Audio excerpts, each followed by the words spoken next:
आपल्या हक्काचं रोखठोक भूमिका मांडणारं आपलं न्यूज चॅनल नांदणी सुपरफास्ट न्यूज। घटना तुमची, बातमी आमची।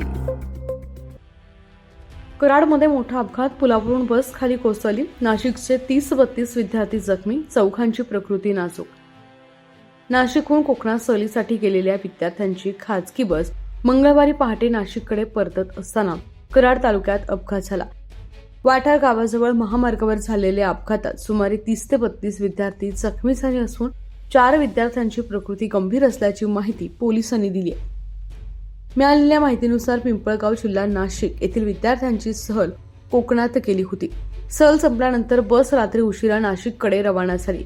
पहाटेच्या सुमारास वाठार तालुका कराड परिसरात पोहोचताच चालकाचा रस्त्याचा अंदाज चुकल्याने बस महामार्गावरून घसरली।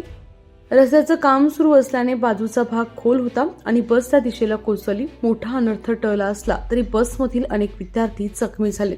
त्यापैकी 4 विद्यार्थ्यांची प्रकृती गंभीर असल्याचं सांगण्यात आलं आहे।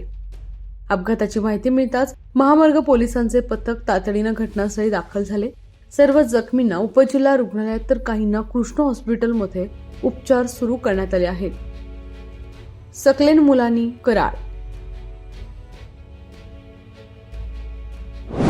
अशाच ताज्या घडामोडी पाहण्यासाठी आजच आपल्या नांदणी सुपरफास्ट न्यूज या यूट्यूब चॅनलला लाईक करा, शेअर करा आणि सबस्क्राईब करायला विसरू नका। नांदणी सुपरफास्ट न्यूज, घटना तुमची, बातमी आमची।